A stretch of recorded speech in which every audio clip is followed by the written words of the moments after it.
pasando en los últimos meses, semanas en México, porque en México se presenta una situación extraordinariamente paradójica.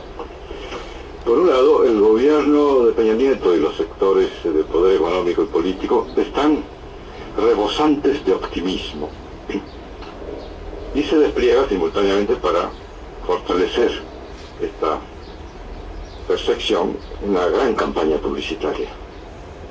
Estamos al borde de una nueva era en México porque están impulsándose reformas para atacar los grandes problemas nacionales. Por otra parte, ninguno de los indicadores relevantes apuntan hacia resultados que avalen tal optimismo. Puntearé una serie de elementos. En materia de seguridad pública, delincuencia organizada e índice de delitos graves, los homicidios en forma de ejecuciones, por ejemplo. No me voy a detener mucho en este punto porque sé que otros colegas lo van a tratar con más detalle y profundidad. Las ejecuciones. En 4 meses de gobierno de Peña Nieto, una información que se acaba de publicar recién ayer, 2.821 ejecutados en 4 meses. 700 ejecutados por mes, 23 ejecutados diarios. Y nada indica que esto decline, sino que va en dirección ascendente. La pregunta es en qué consiste la novedad de Peña Nieto en relación con la fallida estrategia para restablecer la seguridad en el país del presidente Calderón. No se advierte ninguna estrategia nueva, ni mucho menos resultados. El país sigue hundiéndose en el horror de la violencia organizada, de la delincuencia organizada.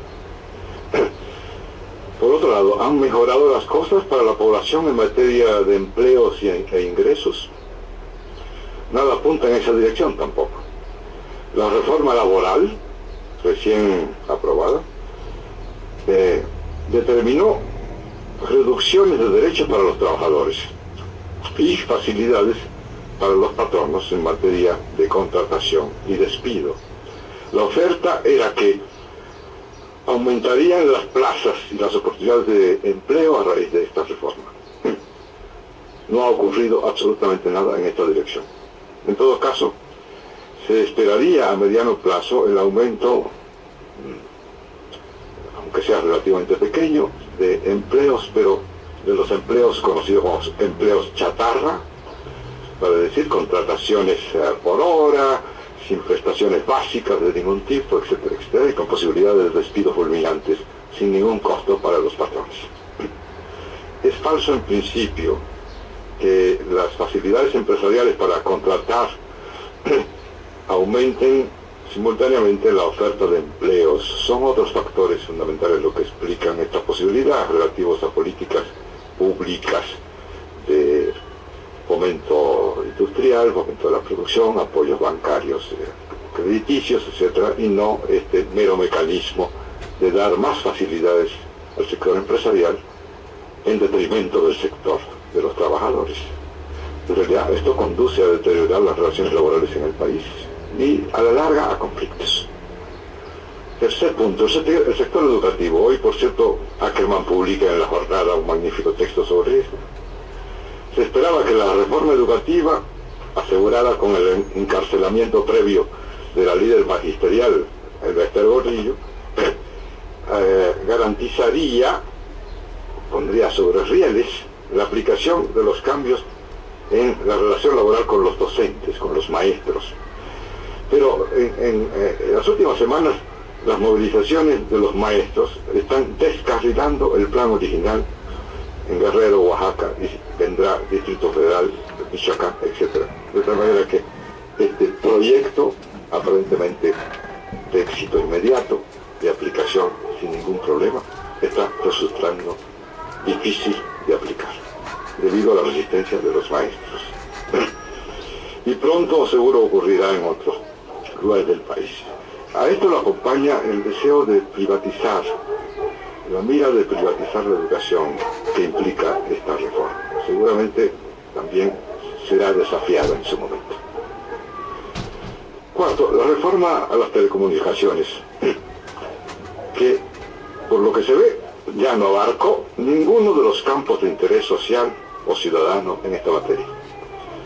Es decir, democratización de los medios, espacios sociales comunicacionales para sectores como los pueblos indígenas, que incluso es uno de los resultados más conspicuos de los acuerdos de San Andrés, hay que recordarlo, entre el gobierno federal y el EZLN, el Ejército Zapatista de Liberación Nacional. Esto no se ha cumplido, y ahora no solo se cumplió, no se cumplió en esta reforma, sino que se revierte completamente el sentido de este acuerdo para dejar exclusivamente en manos de los grandes capitales que se mueven en esta rama la definición del sentido del sector de la comunicación. Con la información que vimos antes, es claro que pasaremos, en el mejor de los casos, de una dominancia duopólica, TV Azteca, Televisa, a un oligopolio en las comunicaciones, en el mejor de los casos.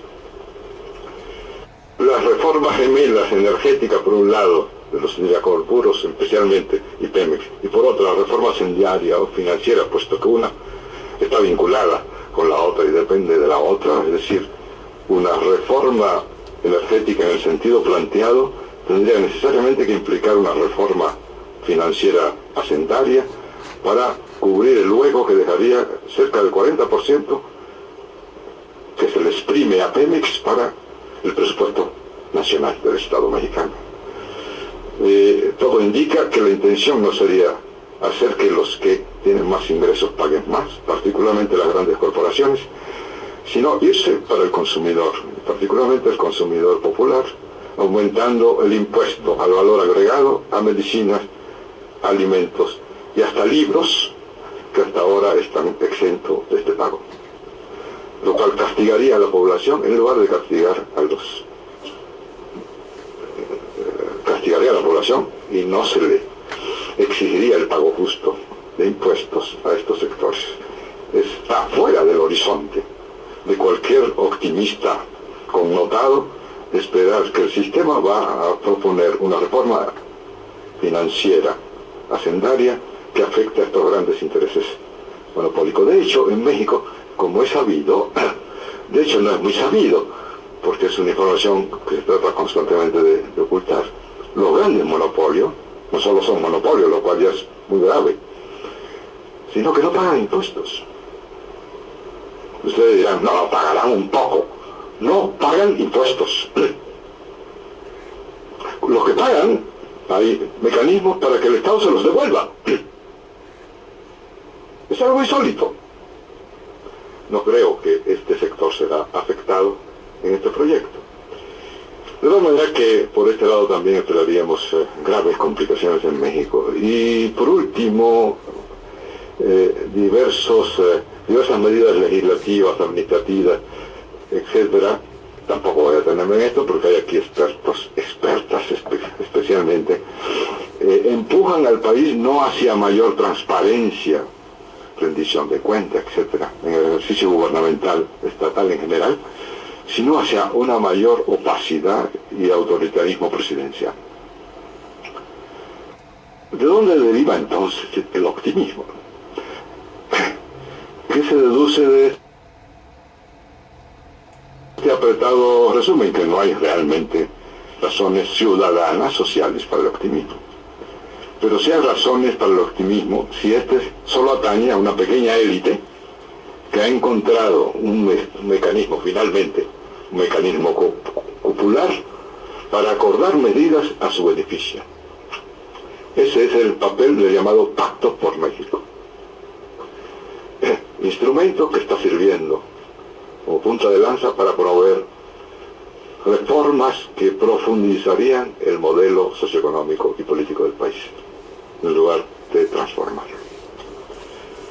En México hay una frase que sintetiza esto, una frase popular que dice: se juntó el hambre con las ganas de comer, ¿no?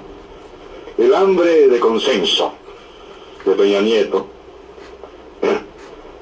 para llevar adelante su programa, el programa del PRI, del Partido Revolucionario Institucional, se junta con las ganas de mantener y ampliar espacios políticos por parte de los dos partidos en decadencia, en graves problemas. Me refiero al partido de la derecha, hasta ahora en el poder, el Partido Acción Nacional, y al partido de centro-izquierda, una especie de socialdemocracia criolla, que tiene poco de social y absolutamente nada democrático, pero que es una formulación híbrida, muy mexicana. Me refiero al Partido Revolucionario Dominicano, el Partido de la Revolución Democrática. Es que hay otro PRD, el dominicano, y hubo también otro PRD, el Martí, en Cuba.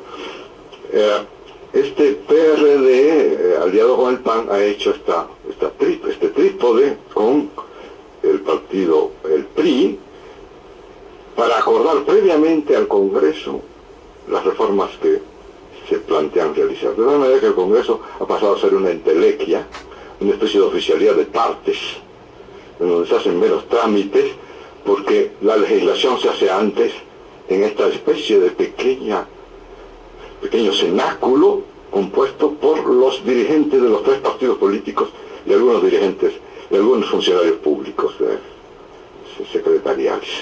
Allí se toman las decisiones, se hacen los acuerdos en torno a los grandes problemas nacionales y las reformas necesarias. Y en esto radica al mismo tiempo la debilidad de este pacto. Se trata de acuerdos en el vértice de la pirámide de esos partidos, sin intervención social ni popular de ningún tipo, sin que reflejen tampoco las preocupaciones y demandas de los sectores sociales de México. Y entre las pulsaciones más notables de este pacto, destaca, por supuesto, en comunicaciones, en la energética, en lo educativo, etc., la obsesión por la privatización. Privatizar es la solución. Privatización que ha llevado a la construcción de estos monopolios de que se habló antes. Señor Slim no podría ser entendido sin la privatización de los teléfonos vía. Y además, la mayoría de los sectores que fueron privatizados desde Salinas hasta ahora han caído no solo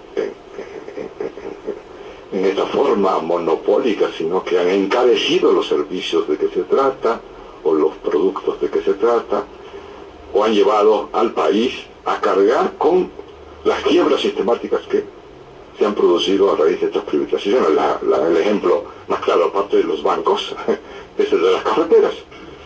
Se privatizan las carreteras este año y seguro, en 3-4 años está el gobierno usando los recursos de los contribuyentes para rescatar esas carreteras de la quiebra y permitir que esos grupos que hicieron sus inversiones salgan tranquilamente con sus inversiones multiplicadas y el Estado vuelve a tomar estas.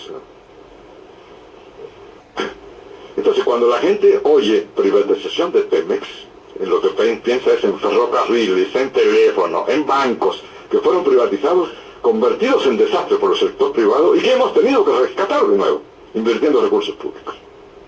Por eso, el modelo de un Estado responsable que modernice realmente estas empresas, es el modelo con mayor arraigo popular.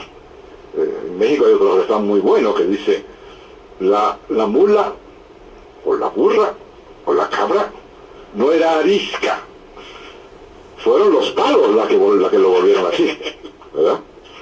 Entonces, igualmente, el pueblo mexicano no era arisco, no tenía ese sentido paranoico es que lo hicieron así, a base de palos, ¿no? Y esta es la situación que tenemos. En suma, en el caso de petróleo y Pemex, lo que estoy diciendo es bastante ilustrativo. Se trata de una medida tan impopular, la privatización de Pemex, que incluso los promotores de la privatización, particularmente el sector del Pacto por México, de la cúpula de los partidos, y del propio gobierno, incluyendo el presidente de la República, Peña Nieto, insisten en que no quieren privatizar Pemex ni los energéticos. E insisten en un oxímoron: participación privada, pero no privatización. tendríamos que llamar a muchos filósofos antiguos para que nos explicaran cómo es posible participación privada en una empresa sin que esta empresa sea privatizada. Debe haber alguna fórmula extraña. Ellos la usan con la palabra también mágica, que es la palabra modernización. Pero nadie se opone a que sea modernizada esta empresa. A lo que se opone la gente es a algo muy preciso. Hay una teoría en la ciencia económica muy antigua dedicada al estudio de esto, la renta. Viene desde la renta de la tierra, estudiada por los clásicos de la economía, hasta los estudios contemporáneos sobre renta. La renta petrolera. Nadie se opondrá, ni es tan demente como para creer que si Pemex necesita tornillos, Pemex va a fundar una fábrica de tornillos. Por supuesto que comprar el servicio. Y si tiene que hacer perforaciones, no tiene que mandar a hacer plataformas, etcétera, etcétera, construirlas. Pero una cosa es que el sector privado participe en esos servicios y nadie en su sano juicio se opone a esto. Y otra cosa es que el Estado le conceda la enorme renta petrolera a el sector privado en lugar de utilizarlo para el desarrollo del país, para impulsar políticas sociales, etcétera, etcétera, como han hecho en otros países. Lo que tenemos entonces en México, ¿cuánto tiempo me queda? 2 minutos. Lo que tenemos entonces en México es un movimiento exactamente en el sentido contrario de aquellos países latinoamericanos que han tenido éxitos notables, utilizando exactamente las medidas contrarias. Me refiero al caso de Ecuador, al caso de Bolivia, al caso de Ecuador, de Venezuela, Argentina, etcétera. Mientras estos países, obteniendo logros extraordinarios, como no habíamos tenido en décadas en América Latina, en materia social, crecimiento económico, etcétera, andan buscando, van en la dirección de recuperar la riqueza pública de los hidrocarburos, etcétera, los recursos naturales del país, y ponerlo al servicio del crecimiento del país. México intenta caminar exactamente en el sentido contrario. Y aquí no caben las evaluaciones ideológicas. Por favor, que nadie se atreva siquiera a dudar, porque ahí están todos los datos de Naciones Unidas, el éxito extraordinario que implica la experiencia venezolana, boliviana, ecuatoriana en relación con un país como México. Se acaban de publicar los datos de Bolivia. En los últimos 5 o 6 años, Bolivia está creciendo a 5% promedio anual. México con un mediocre menos de 2%, 1.9, 2 puntos aproximadamente. Es decir, el doble. Bolivia sacó a 1 millón de personas de la pobreza y la colocó en la clase media en los últimos 5 años. Uno dirá, 1 millón, es muy poco. Es el 10% de la población. Es un país de 10 millones de personas. Venezuela es el país, ahorita, según los datos de Naciones Unidas, más igualitario de toda América Latina. Los que no conocieron Venezuela, yo la conocí en los años 80, lo que era Venezuela, no pueden interpretar la enormidad de este paso. Un país hundido en la desesperación de la pobreza y que ahora tiene esta posición. Acabo de estar la semana pasada en Caracas, una reunión de intelectuales, y es asombroso el cambio, notable el cambio de Venezuela en relación con la situación anterior, cuando el petróleo, la élite lo utilizaba para venir a hacer sus compras de supermercado a Miami, e incluso viajaban a Miami desde Venezuela a comprar helados. ¿Cómo se dice? Helados. Un desperdicio por completo de la renta petrolera por una oligarquía irresponsable y voraz que llevó al país al fondo de la pobreza. De tal manera que lo que tenemos en México es una especie de movimiento hacia el retroceso, una consolidación de las situaciones de desequilibrio político que van sin duda, a crear una situación conflictiva, a mi juicio, en muy poco tiempo. Esto porque todo lo que he indicado no se hace en un vacío social y político, por lo que hace sobre todo a organización popular, resistencia y planteamiento de alternativas. Por eso yo creo que es un buen consejo para los que quieran profundizar en el proceso que lleva México en los últimos años, y ese consejo es que no hay que perder de vista al movimiento de regeneración nacional que se está constituyendo en México bajo el liderazgo de Andrés Manuel López Obrador. Ahí hay una clave fundamental para entender lo que viene. Y lo que viene no va a ser fácil, va a ser complicado. Y todos apostamos a que no sea violento, que encontremos los caminos para salir de este hoyo de desesperación, de violencia, etcétera, en que nos ha colocado este modelo neoliberal desesperadamente privatizador y que no considera otra receta que esta. Es decir, es el triunfo